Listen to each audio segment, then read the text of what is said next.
And actually, St. Louis lost to the Missouri Cyclones, who you guys beat earlier in the season. So you went down there, had a great battle.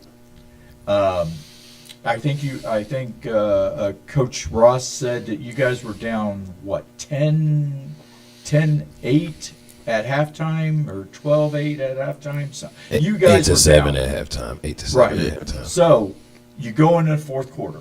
It's, 14-12.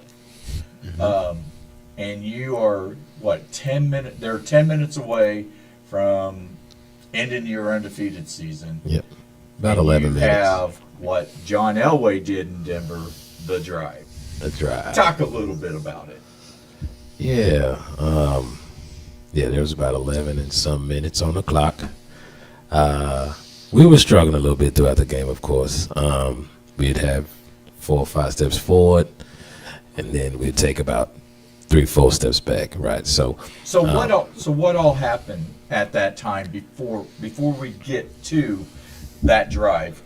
What was going on? What was going on in the game? What were some of the good, the positives and the negatives? Yeah, I mean, some positives were definitely that we were moving the ball. We were able to move the ball. That wasn't really much of a problem. We got in our own way. Defense did an amazing job getting us the ball back. That's one of my things. Just give me the ball back, and we're going to go. They were doing their part, and we just couldn't seem to get in the end zone. Took some risks. Didn't work out. What's the risk without the reward, though? And it just wasn't clicking at some points where very pivotal moments, very vital moments of the game, and very crucial mistakes, whether we were beating ourselves or whatever the case may be.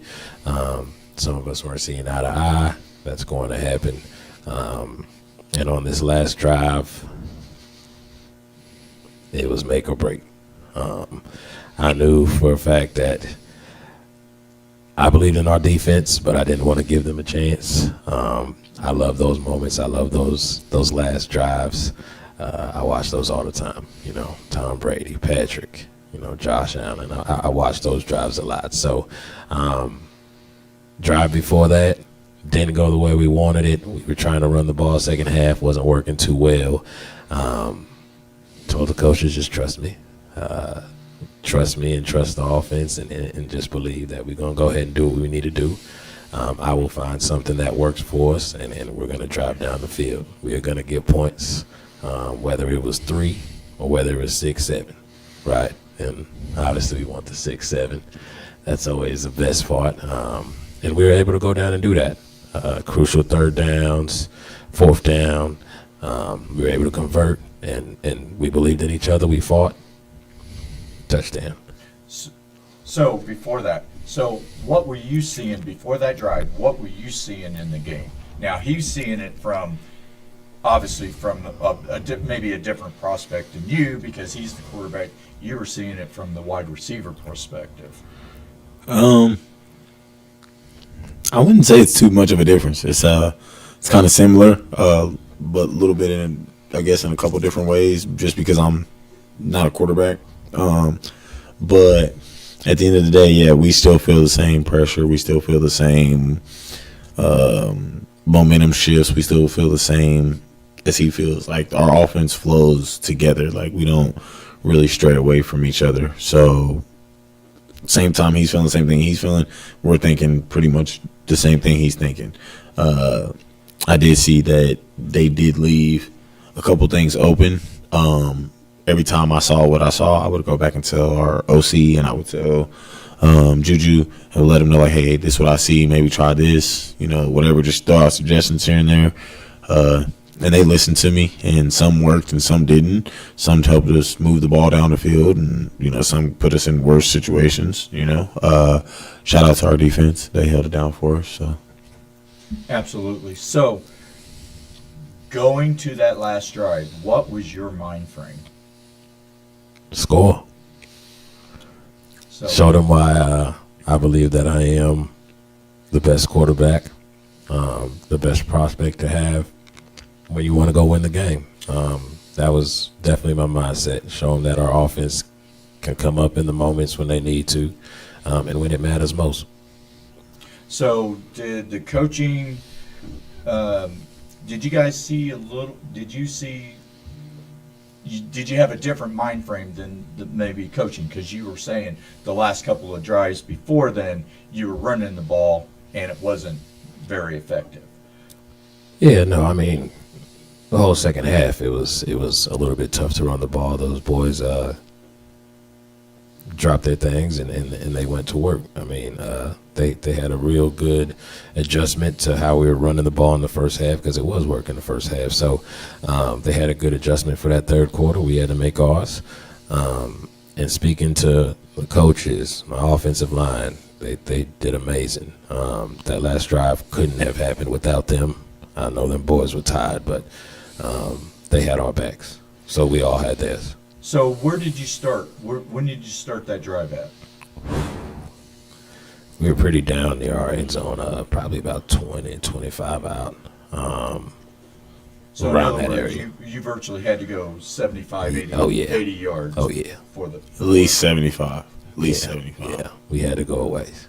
We had to march. So take us into your process and your play selection as you were going down the field. We knew that they were expecting inside run. I had noticed that second half that they were playing that really well. I wasn't using my feet much the second half like I did the first half in a way. So they kind of held down the inside, and I kind of just said, you know what, we're going to have to nut up, go outside a little bit, and see if they can hang with it. We put in Big Zeno, and Zeno went and rumble behind that line.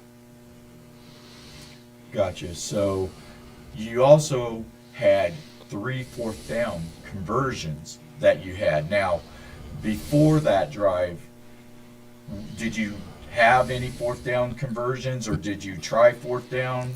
We went 4-3. I think we were 0-3 up to that point, to that drive. So in other words, you were unsuccessful. Yeah. So the Yeah. Falcons were shutting you down. Yeah. So what was the difference between 0-3 on fourth down and making these 3 fourth downs? Confidence in my team, confidence in my receivers, my offensive line, my coaches, myself.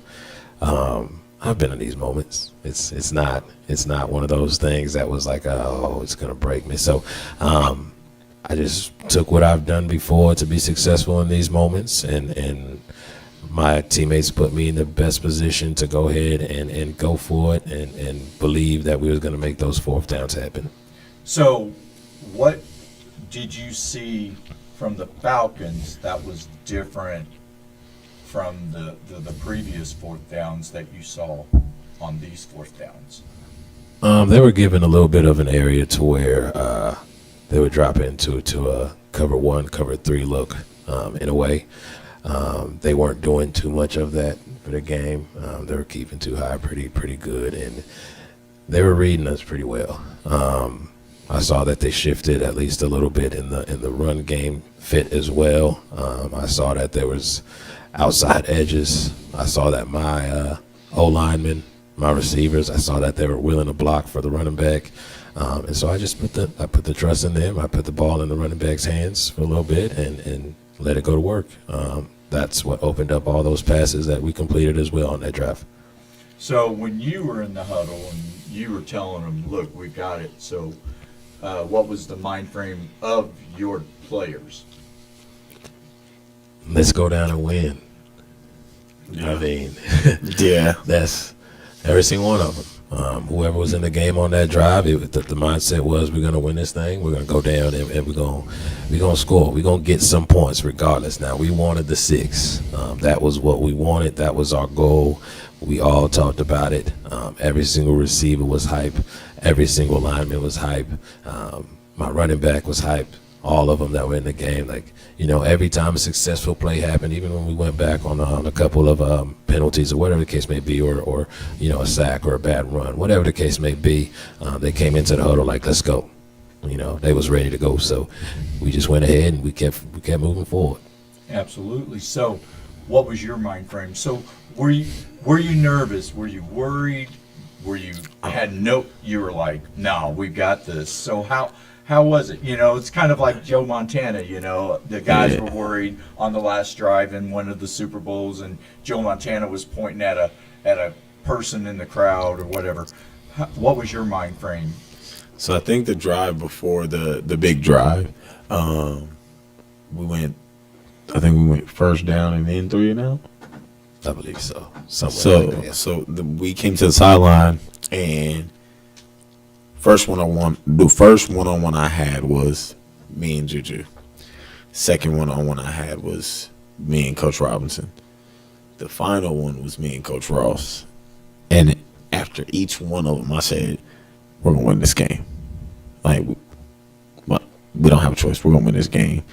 And then Juju and Coach Robinson called the offense together. We had a little chit-chat, made a few minor adjustments that we kind of knew, but, we were kind of adjusting throughout the game, just to kind of play with, see what worked, what didn't work. We finally made an adjustment and kind of stuck to one, and that one turned out to be very successful. And then, like he said, all of us, it's a brotherhood. We believe in each other. Like, it doesn't matter who scores, doesn't matter who does what, as long as we make it down there, as long as we get the job done at the end of the day, doesn't matter, as long as we're winning. Absolutely. I'm here with Julius Sebastiano, the quarterback of the Kansas City Panthers, and wide receiver Jamal Mitchell. So saying this, so you were moving on down. You got down, what was it? Was there like any plays that were like questionable that happened, or did you just guys methodically just move down the field? I would say we took our time and methodically moved down the field. There might have been one play where their defense felt like we were holding, and I felt like my running back took a helmet to helmet. But other than that, that big drive was us. Like, there was nothing they could do with us. We saw where they were tired at. We knew where to go. It was just like everything was clicking on all cylinders. It got to a point to where Juju was even calling the play before Coach Robinson was calling the play, and it was the same play. They were sending in the same play, but they were on the same mindset, like, straight. Like, it was nothing to talk about, wasn't nothing to be confused about. All of us players, we kind of knew what was coming. When there was a pass play called, us receivers were like, all right, now it's really time to lock in. Running plays, we block. That's what we do. Get our running back downfield. And how does that feel when because a lot of times, sometimes coaches will bring in a play and you go, really? But when you guys were locked in, how was that feeling that you guys were all together on? How the perfect guy for this one? So, I do that a lot, actually. I hear a play come in and I'm like, man, wait a minute. Like, this is confusing to me. But this is prime example why I'm not QB1. You see, him and Coach Robinson, they got a thing going on, where it's like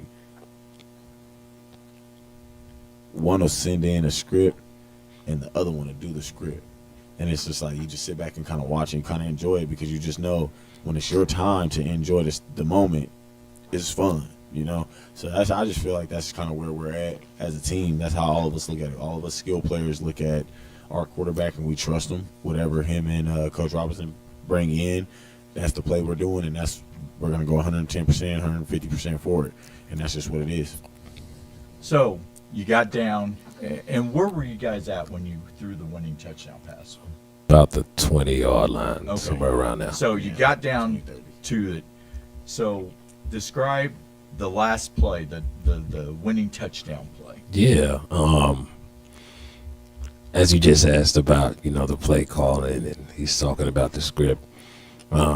There were times, like he said, that I was calling the play before, Jay would send it in, and we had the same thing going. And me and Jay, I've been near him, last 10 years, 9, 10 years, or whatever the case may be. So he's known my mind. I've known his mind.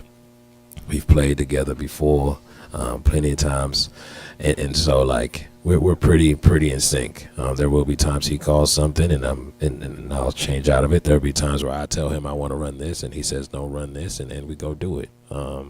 Me and him have a connection that's deep. We have a deep connection when it comes to this. So that last play there, he had actually called me to the sideline, and Jay had came in, and me and Jay were looking at each other, and we were talking about how a corner was open.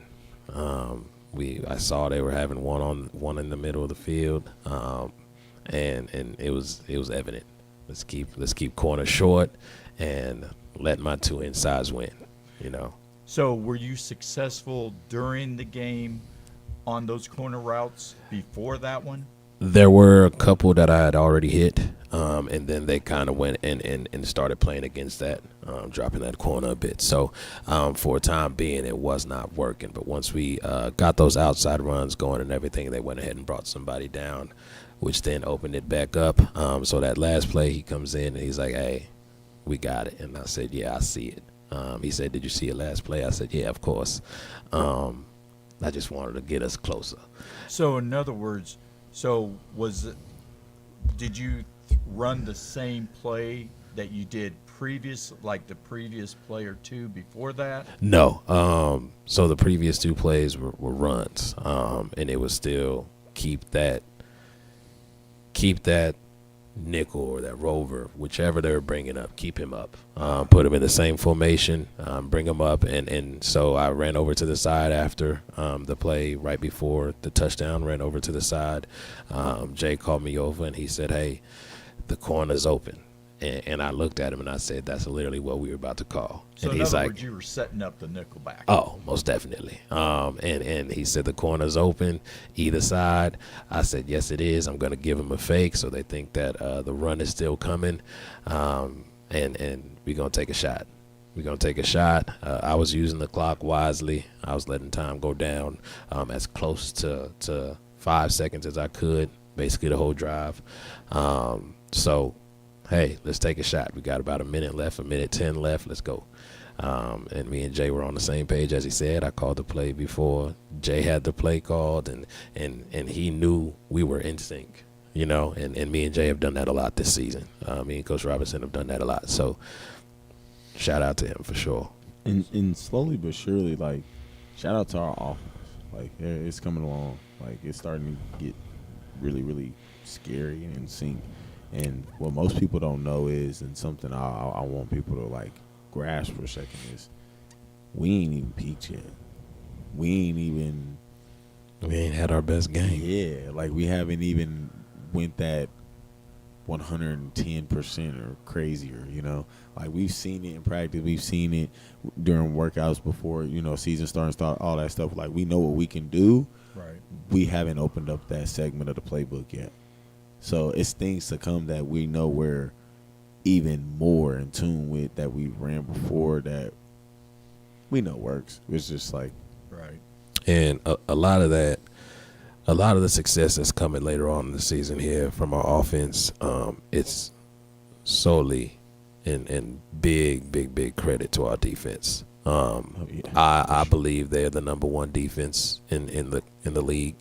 hands down. And it is tough to go against those guys in practice. It is very tough. We battle every practice. Offense wins, defense wins, but they get us ready for whoever we need to go and get ready for. So saying that, and technically you guys are second in the league in points given up. You're at 44. Mm-hmm. The Cyclones have 41. But saying that, how does going up against the best defense in the league help you guys when it comes to the offense and game preparation? Let me take that one. I feel like it helps us a lot. There's times where they got me and him frustrated, and he's having to yell at me like, "Hey man, stop getting frustrated, because come on man, we better than that. Let's go whoop them like they whooping us." Mm-hmm. And then there's times where our running backs are frustrated, our linemen get frustrated. Whoever on the offense is getting frustrated, and us as captains, we have to almost reel them back in, right? Mm-hmm. So there's times where I'm the one doing the, reeling in. There's times where he's doing it. But I will say that our defense is truly something special. Like there hasn't been a semi-pro team that I've been on, and I've been on some good ones. There hasn't been a semi-pro team that I've been on where I can truly say, like, the communication on defense is good. They talk every day. They got captains over there that are amazing. They're breaking down everything, the film. They're talking to their teammates, whoever got questions. It's never been like that on any semi-pro team I've been on. And to see that and to see what we got, yeah, I'm willing to go to bat with any of them. Let's see what's up. So, how did it help bringing back Keyshawn Garrett? Because he was phenomenal in the beginning, and then he left to venture, I guess, another team, and then he came back. So, how did it help bringing him back? Tremendously. That's Deuce 5 right there. Yeah. That's juju of the defense. Like, no knock to any other captain over there, because there's 2 other captains over there that are very amazing. But Keyshawn and Coach Webb have a Coach J and Juju type of chemistry. They're locked in. They're in sync. So, like, there's times on defense where Keyshawn will come off the sidelines and he'll be smiling. He'll be like, man, it's crazy because I called every one of those plays and I knew exactly what play he wanted to call. So it's like, and it works, and and it's 3 and out, right, back to back, and it's like, dang, man, these dudes are good, Right. And yeah, I don't know, man. I feel like having him back I feel like we got our quarterback on defense back. Yeah, and speaking to that, I've known Keyshawn for years, 5 years, just about 2020, 2021-ish is around the time we met. College ball. So I've known what he's grown, from when I met him. He was maturing into football. And I've seen a lot of growth from that kid. And not to knock either, we got Tenacious Purifoy back as well. T17, Really? he was making T17. he was making unbelievable plays on Saturday my against God. those Falcons, and that's big too. They both went out and they went and ventured for something else, and God told them it wasn't their time. They came back and they both were hit hard with it. They felt a different way about it. We felt a different way about it. We felt like they should have been given the chance, but we told them, okay, that's God telling us that there's something special here that we need to continue to see out. And those two back, It's our time. those two back, it makes a big difference. It helps, and it keeps us in believing in the rest of the defense, as well as with the other captain and the rest of the other defensive players, from starters to whoever comes in and rotates. Everybody is very vital and important. So this weekend, Saturday, you guys play the Diamondbacks, Kansas Diamondbacks, and they're not one of the better teams record-wise. Right. But saying that, you had the Falcons. You had them on your radar. You had your dot on the team. You were preparing. Is it easier or harder to stay focused playing the Diamondbacks? I mean, we'd be lying if we didn't tell the truth and say it's easy to just kind of overlook a team that's, 1 and something or 0 and something. Yeah, they're 1-4. 1-4. Okay, so yeah, like, being completely honest, it's easy to overlook that team. But when you got leaders like us and the leaders that are on the defense and our center Angel, we don't give days off. Like, you don't have time to just sit back and relax. Like, we're on you.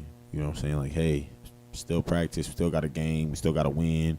Shoot, who knows? There may be a dude, he might have a ball game one day. Anything can happen. Anything can happen on any Saturdays. given Saturday, right? That's what we say, right? Any given Saturday. Mm-hmm. So it's same prep. Yeah. Week in, week out, same prep, same goal, same intention. 1-0. They got the bullseye. just like the Falcons had it, just like the Cyclones had it, just like everybody else on our schedule that was supposed to beat us that didn't. Yes, I'm saying that because, yes, I feel passionate about it. And they was all supposed to beat us, and here we are. Right. So Well, and going back to that, so Coach C, on his April 4th rankings, number 1 was Oklahoma Bears. mhm. Number 2 was the Joplin Crusaders. I mean, obviously they should. They were the defending champs. 3 was the Missouri Cyclones. 5 was the Tulsa Gators. 6 was the Wichita Skyhawks. 7, St. Joseph Bucks. You see this trend, and then you got 8, St. Louis Falcons, and then 9th, the Kansas City Panthers. When you saw that, and you saw them, because at one point you guys were even lower than that, but they had you guys in the middle of the pack. So, saying that and seeing that in the beginning and now, what is your mind thought? You want to go first? We here. We here. We proving everybody wrong. We proving ourselves right. We knew what we could do. We were saying it week in, week out. And most of us, a lot of us, we really don't talk. We see everybody on the semi-pro, stuff, the Midwest stuff, and they're doing talking and whatever the case may be, and I love it. I love to see it. I love the passion from everybody else on every other team. But we simply take the approach of we gonna meet you on the field and we gonna make this work this way. This is what we do. We let our playing do the talking, not really our thumbs or our mouths. And I will tell you this, because I have been with the team for 20 years, and the last several years especially, and I'll just do that, I used to see all the time so much jawing and individualism when you do social media. And this year, I can truly say there isn't any, or if there is, it's so small that it's not even seen an issue. Yeah. And that's the thing. When you're targeted, not having a good season, whatever the case may be, it's a lot easier to talk trash. Because here you are getting stomped on and belittled every single week. At some point you're gonna stand up to the bully, right? This year, we brought guys over. Angel did a great job in assembling some stuff for us, and he brought in the right people as well. The rest of the people that brought in the right people also, Jay and Maul and Christian. And so we came over this year and we knew what we wanted to do. We knew what we were going to do. And we were just, us captains, letting everybody know, like, we don't need to talk to show them, what we are capable of. And that's been the battle this year, is that our playing is doing that talking. It's not enough. It's doing that talking. Yeah. And there's still people that are, doubters and non-believers, and we're going to continue to play every week, and we're going to continue to show them that we're here to stay, and we're here to compete. We're not here to jaw jack and belittle nobody else. We're just here to be the Panthers, and that's it, the Black Cats. And not talking out of all those rankings you just spoke on, we're second right now. Oh, yeah. We were ninth. Uh-huh. So without talking, Right. that's what we're doing. One You're of playing two only that. undefeated teams as well. One of two only undefeated. The Only- Bears and us. There's only 2 left. Absolutely. only 2 remain. Absolutely. So, saying this, not only do you guys play well as a team, but you're also contributing in the city, Oh, yeah. in your community. So this Saturday, you're going to have special jerseys, I believe, and you're going to have the Special Olympics out in Belton. And I will tell people where in Belton it's going to be at. So talk a little bit about that. So, little bit of clearing up. The jerseys are for captains only. So us captains, we got what we call our Special Olympic alternate jersey. We all got to keep one. It's our year one of trying this out. Shout out to Christian and Justin Floor. They went out and created a mutual sponsorship partnership with Special Olympics. Something they tried before but didn't quite go right. So we're actually getting to reap the benefits of something that came from somewhere else once again. So yeah, shout out to them. They put this thing together. It's going to be a grand time. Come out at halftime. They're going to put on a performance. So it's going to be a special performance at halftime. It's something really, really big. It means a lot to pretty much all of us on the team.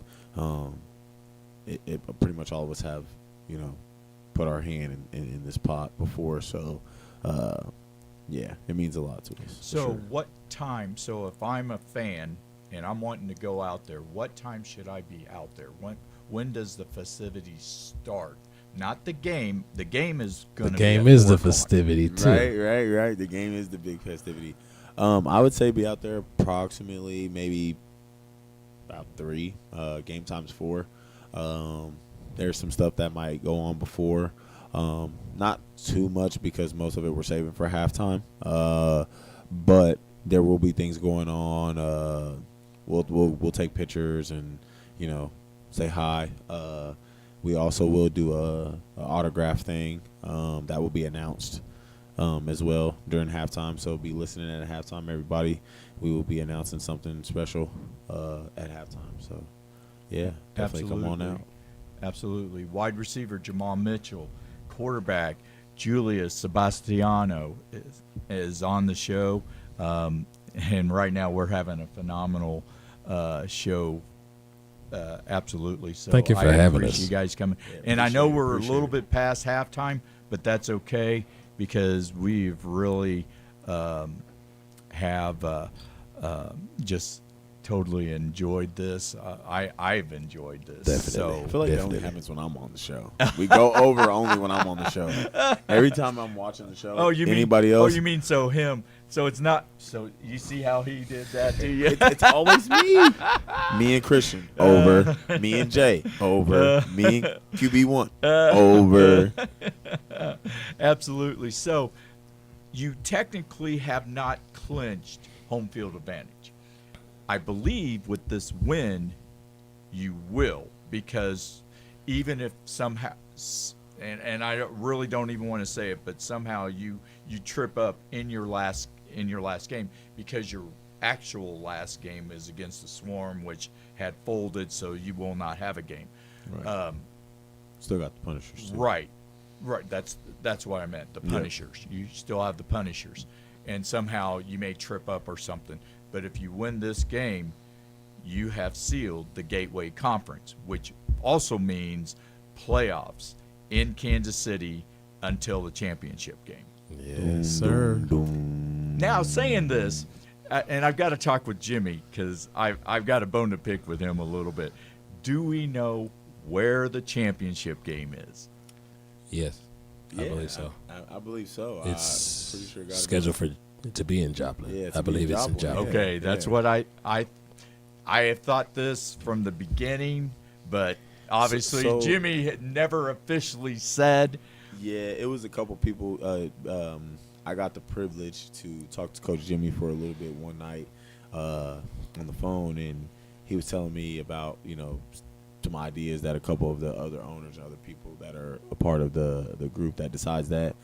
He's telling me the ideas they were bringing up, and none of them were bad ideas. I feel like they just think Joplin was the best fit.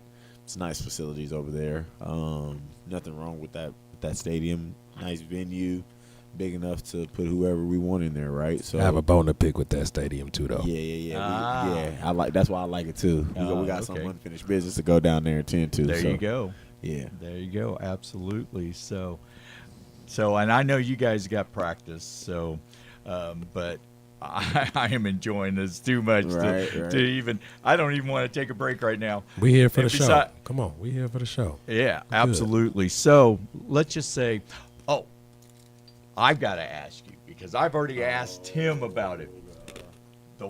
The one-hand pass, the one-handed catch that you threw, and I believe it was the Vipers. game against Vipers. It was okay. The Vipers, Vipers, right? yeah. And you were running around in the backfield like forever. I was like, really? Are you going to ever throw the ball? And you toss Are you talking the about this ball, past Saturday? and he makes that amazing one-handed catch. Tell me about that play. There's a couple of those Yeah, types of plays. Right, Yeah, I but, was gonna but, say. but no, no. This one was the OBJ catch. That one. You're That thinking was of actually was Bashar. not me. That was was not Bashar. me. That was no, Bashar. I thought it was you. It was No, him I that caught caught it. it. It was Right. it was Bashar that Bashar threw that one. threw it. Oh yeah, yeah, That's yeah. preseason one. That Oh, was against okay, okay. Spartans. The Spartans. Oh, And to okay. give Bashar, All right. Bashar well, then has the one in the The opposite Vipers. corner. that's Vipers. Was it the Vipers? That's the Okay. Vipers. That's Yeah. the opposite side of the field. All That right. was Let's one talk hand. about that one. Yeah. Well, like we said, there was a lot of them. So Yeah, there's a few. that was a game that we all came out of character, including myself. I did not play the second half of that game as I had some anger going within me. Let my team down that game, but that touchdown. What's crazy is there was actually a touchdown before that we didn't get on that drive, and it was a misunderstanding from the refs. Blew a whistle when they weren't supposed to, forgetting that it was NFL rules or whatever the case may be. So it was a moment of let's just go do it again. And this time with how the safety was playing and he would come up a little bit and I just knew put a ball in the area, 5 will go catch. And it was one of those where you go ahead and float that up on a post, put that over the safety's head. He already beat the corner. We already knew that was going to happen. And once I saw his break, right before his break, I put it up in the air and I just let him go get it. And he made a spectacular diving catch, one-handed as well, and sealed that catch, and it was beautiful. It was a beautiful play. yeah, That's the thing. I can sit back and I can listen. Like the type of trust I have with my quarterback is crazy. Mhm. Like to hear him explain it, not even from my point of view, like right. but it's the same way. So when you hear other people tell the story, how do you react to that? What is your mind? What's your mindset? So before I used to get all like a kid, right? Like, Mhm. yeah, it's me, right? But now it's almost kind of like a movie. It's like a documentary playing out of my life, and I'm watching it over and over and over, and I'm like, it's a reason why I'm in this position. Something that Coach Jimmy told me that has stuck with me since playing to my pro. When you're working and you're putting in that hard work and you're going to practice, you're grinding every day, it's not a weird reason or an unknown reason why you're getting blessed game after game after game or season after season after season. It may not come all at once, but I feel like I'm just hitting my stride. That's all it is, and I'm glad I'm getting to do it with my brothers. So. And you get me to announce it. Hey, I'll take it. Any day, I'll take it. We still working on the last name here when he gets excited when we score, but we'll Right. we'll get that down. We'll get that down. He got it down for the show, so Right, we good. right. We good. Oh my goodness, Julius Sebastiano, See that? Jamal Mitchell. See, and I've nailed it. I've nailed it every time. I screwed it up while we were walking in here before the show, and I was like, "Oh my gosh, I'm gonna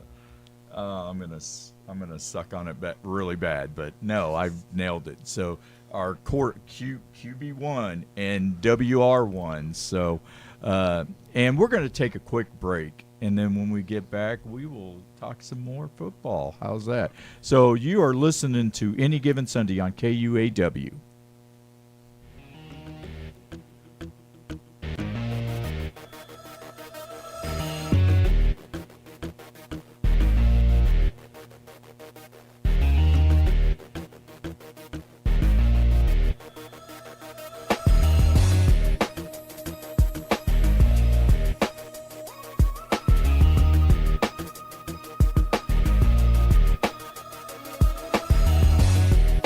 Ladies and gentlemen, welcome to the best sports show in Kansas City.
All right, we're back for the second half, which is roughly the fourth quarter or 10 minutes left in the game. Julius Sebastiano, Jamal Mitchell. I am Brian Kress, the Awesome Voice. I've got DJ Scatter, George Walker behind the scenes, and Coach 24. So we were talking about how I was watching you guys play because I've been doing this for 20 years. I literally have seen everything go on and stuff like that. And so the one thing that I can say is usually when it comes to semi-pro football, or as Coach Webb would say, amateur adult football, that, you know, there's a lot of individualism. There are guys that it's all about me. It's like me, and you haven't done enough for me type attitudes. And so as I have been announcing your games and watching you guys, you know, kind of as a fan, because I'm describing the game, you know, as a fan to the fans, I see so much team unity. It is actually the best team unity I have ever seen in 20 years of doing semi-pro football. Would you believe it if we told you it definitely was nowhere near what it is now at the beginning of the season? Oh no, I believe it. You know, of course, in the beginning, you know, you don't know how it is. You're assembling this team. So when was the time that you were like, oh yeah, we've got something special here? I'd say after the Vipers game. Went to the Vipers game. We lose our cue at what, second quarter? We lost your second quarter. Face some adversity, like he said, we lost our cool a little bit and panicked when we didn't need to. It took a lot of us captains and leaders to, reel us back in and just kind of, settle us down and get us back on the train that, we started on. So I feel like after that game, we came back home. We came back to practice that next week, and we all had to ask ourselves a question, like, what type of team do we want to be? Do we want to be a team that won 4 games? Do we want to be the team that went nationally known? Do we want to be the team that only went nationally known and just stopped right there? Or who do we want to be? And I feel like coming back from that game was like a real check the man in the mirror moment. And I feel like that's what we did. We just kind of checked ourselves right where we were, put the egos at the door. Had a couple people, come to us like, hey, I want this. I want this for the team. Let's do this. And that's what we did. Right. So, saying this, Kansas City, the last few years, has been getting a bad rep. When you talk about any team now, I know the Bulldogs had made it to the national stage, but pretty much that was it. Whenever you mentioned any Kansas City team, and it's just not the Panthers, but it was any team. And this year is totally different. Do you guys feel that you have to represent Kansas City as much as you have to represent your team? Yeah. I guess you asked earlier what was our motto, or like what do we go by? We've always been saying all year it's bigger than football. We haven't quite put a name to it yet, but we just know it's bigger than football. And Panthers in 4. I think that might be it. That Panthers might be in it. 4. That might be it. And Right. it goes the same way with this as well. Like, we just we got that attitude. Right, because I remember the Cyclones. You guys were on the other side of the field, so I was announcing, and the Cyclones were there, and all I kept hearing was, "Yep, that's Kansas City. Yep, that's Kansas City. Yep, that's." And I was getting irritated, and especially the one guy, because he was just mouthing off, and he typified semi-pro football, individualism. Yeah. It's all about me. Hear me roar. And see what happened. He was roaring and his team was losing. Mm-hmm. So Yeah, exactly. So Great team, though. We'll give They credit where it's due. Great Right. team. So, as I asked you guys, he answered same question. Do you feel that you have to represent Kansas City as you do your team? Yes, most definitely. I was also a part of the Titans. Last year, I was a quarterback for the Titans, and we had a fallout there too. And never a sight that you want to see. As I've been a part of the Titans when we've had a breakdown twice. And so it's just like you see what happens with, the Kansas City teams, the Cavalries, the Knights, the Bulldogs, Panthers, Titans. And people talk like they can't trust the Kansas City semi-pro team. And we are just trying to show them that there is good in Kansas City when it comes to this level of football. There are level-headed people, and there are level-headed teams. We are a prime example of that. There is many moments where we could have broken down and where we could have exploded and showed people, oh, this is Kansas City football. But this year we've taken a whole new approach as a team. We brought in players from Kansas City teams here, and we've meshed together. We've found a way to make us work and keep us bonded together and not break that code. So it's really big for us to stand out for Kansas City in this league here in the CMFL and nationally, because Kansas City football is alive. There's players here that are great. There's teams here that are great, and we're just trying to show that you can come to Kansas City and you're going to see some good football, and you're going to see, hard-working people, and you're going to see talented people. Yeah. And I'd say shout out to the coaching staff on that one too. They do a lot with keeping us, controlled a little bit. There's a few of us that still get, out of whack during game time. Like we feel like, dang, that was just the worst thing that could possibly happen at this moment, right? And we panic. And they keep us under control. Don't panic. Stay locked in. Stay, ready to go. Stay locked and loaded. Your time gonna come. So be ready. I also do want to give a shout out to Coach Jay, Coach Robertson, our OC. He's been doing a hell of a job keeping his composure, especially in the situation the offense sometimes puts us in. And he's been keeping his composure. Play calling's been beautiful, and he coached a hell of a game against the Falcons on Saturday. He's a leader. Yeah, he's a leader. He coached a hell of a sure. game for a first year OC. Some of y'all don't know this. He's first year OC.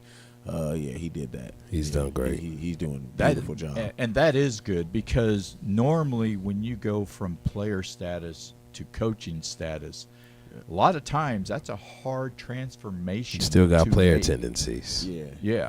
And 8-0 nationally, Right. 6-0 league. Right, exactly. I mean, you can't complain, but I complain will at tell all. you what, I will say this too. Shout out to Jimmy Ross and Coach Webb and Coach Holloway and every Coach single Thomas person on and that staff. Everyone. Every single everybody person on that staff. Every coach on that staff, and I know I missed a couple of them, and I apologize for doing that.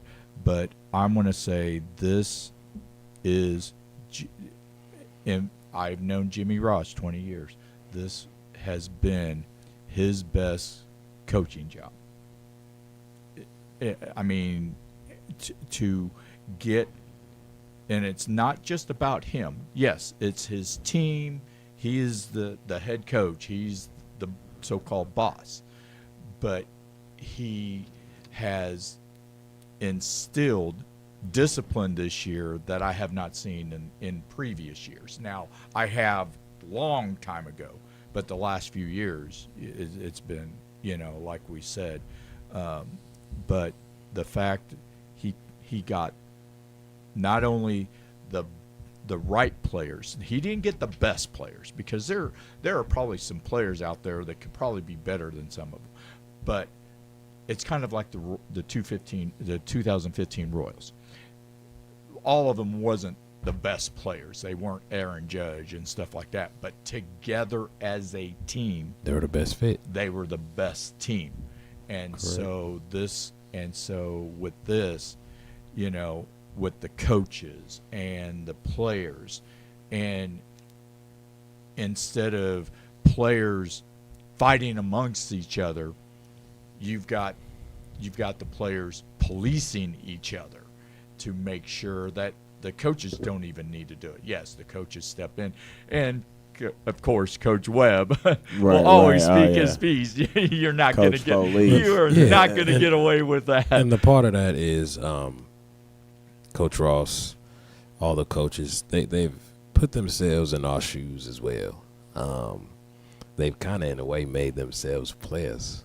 In the way that we speak with each other, the way that we joke around in practice, the way we, can get one another serious, and they have taken themselves and put themselves in our shoes and understand what we need from them, and they've given us the freedom, especially as captains, as players ourselves, to just figure it out on our own. They're gonna step back. They've looked at us and they're like, y'all got to figure it out. Y'all are brothers, like, and that's the amazing part about our coaching staff is that they are also like our brothers. We don't see them, as our boss, as our owner, as our, they are our brothers as well. And that is a big part of why we are able to do what we do under their guidance.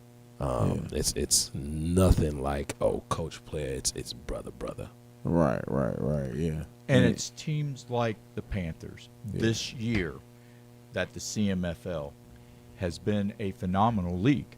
Yeah. With you guys, the Bears, the Falcons. You've got teams that, you're just not going to stroll in and dance your way to the championship. You're going to have to go through as you would say, the 27 Yankees murderers row. Right. Type you got a ball. Yeah. You're going to have to ball. You're not going to just sit here and just go, well, yeah, we can do.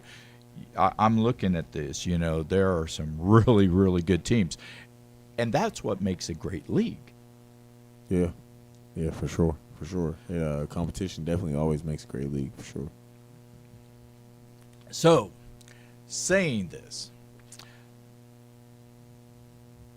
how important, and of course, people are going to say, "Are you ridiculous asking this question?" But I have to ask this question: how important is it for you guys to win the championship? Oh, it's championship or bust. That's how we talk about it. Yeah.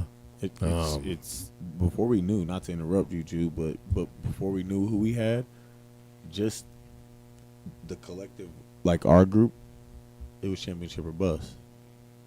You get a great offensive line, you get a great defensive line. Shout out to Angel and Christian for assembling those two. Yeah, huge shout out.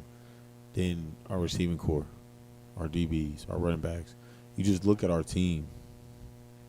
It speaks for itself. We don't really have to do too much talking about it, but it's very straightforward. Championship or bust.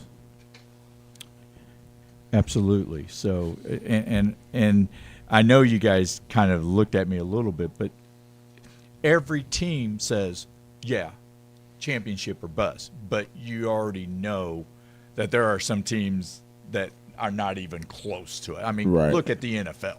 Right. Every team improved. Every team is going to go to the playoffs. Every team's going to go to the Super Bowl. It doesn't happen. Right. So that's why I was asking you, because I wanted to hear it, because in the beginning of the season, because you still don't know. You've got everybody together, but until you start mixing the ingredients, you're not exactly sure with that. So, and I think our mix is great, and our maturity level is phenomenal as well. We got the players that are mature enough to take the criticism and bring that criticism and turn it into work. Yeah. And put your big boy pants on and do what you gotta do, and we do that. And I feel like that's why we gotta win. Yeah. Absolutely. And that is a great ending to a great show tonight. We are at the end of Any Given Sunday on KUAW.